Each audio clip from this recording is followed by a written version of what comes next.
Ladies and gentlemen, we got him.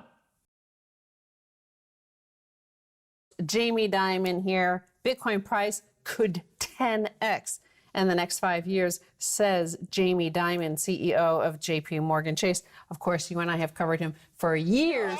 Don't you understand what Jamie Dimon has done to people? Don't you understand the risk? Don't you understand the destruction? About the shenanigans going on at, if you can call it that, shenanigans, we'll say it politely, at JP Morgan. But he was dissing Bitcoin in 2013, 2014, 2015, 2016, 2017, 2018, 2019, 2020, and now in 2021. As you predicted, he capitulated and he's saying, hey, Bitcoin's going to 10x in the next 5 years. Yep.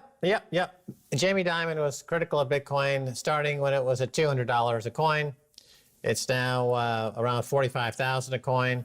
It's heading, as he points out, 10x from here. So he's looking for up to 450 to 500,000 a coin. Of course, I said the house that fiat money built is crumbling, and we see that all over the place. We've covered that in the United Kingdom, the gasoline, the petrol prices. All prices are rising across the UK, across Europe, across America, and we're starting to see shortages. A lot of it, the shortages of goods and services are caused by the shortage of workers who don't want to work anymore, but also who haven't been able to be trained because of everything being locked down for nearly 2 years now. We're heading to the second year anyway. One thing I could say about why in this sort of situation we might see Jamie Dimon going towards Bitcoin is that he sees the house of fiat money crumbling, right? And you could see that the Fed speak, how you have Fed speak that's obfuscating all their money printing and the covering up of the crimes. Well, it's starting to meet pleb speak. So here's one thing that why Jamie Dimon might want some unconfiscatable wealth is the mood, the mindset. We're always talking about the mindset, the inflationary mindset. Well, part of that is this sort of headline: Berlin votes to target corporate landlords, socialize 250,000 apartments. This was a non-binding vote, but it shows you the mood of the people. About 60% of Berlin voted to basically seize 250,000 apartments from big corporate landlords, those who owned more than 3,000 apartments.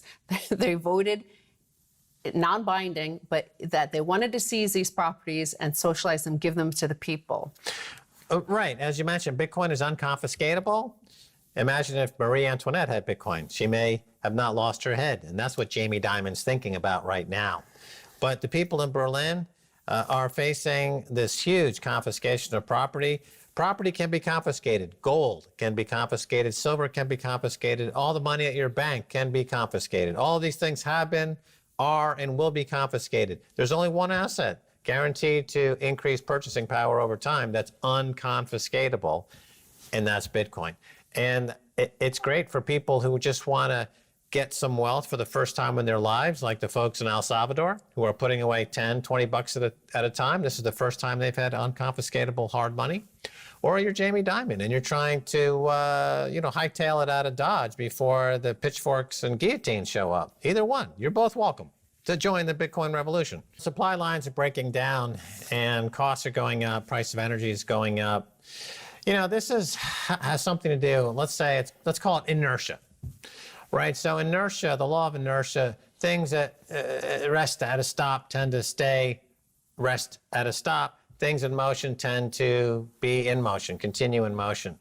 And when you come to a dead stop, like we had in COVID, the energy required to get it moving again is exponentially greater than the energy required before just to keep it rolling and ticking over. Yes. So you have the benefit for decades now of these major economies able to simply print money to keep the wheels of what was a lot of malinvestment going, even though a lot of these projects, the ghost cities in China or the white elephant projects in the United States, they were papered over with money printing. And then they hit that unmovable object called COVID in 2020.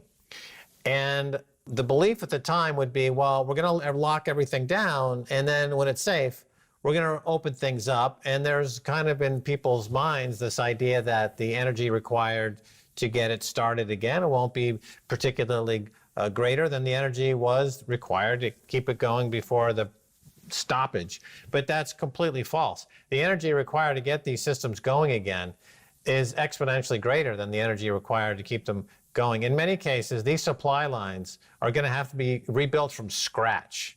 Absolutely. I mean, look at the airline industry to get, or to look at the trucking industry as it relates to energy. It takes 6 months to train somebody to drive one of those trucks. So if you lose all those drivers for various reasons due to money printing, you can't simply turn the switch and get drivers back on. You have a 6-month window that you absolutely have to respect. That's going to cause problems. It's like you can't make 12-year-old scotch in anything less than 12 years. That's one of the facts. That's a truism in the 12-year scotch business. If you have drivers that require 6 months of training before they can drive a gas rig, you can't.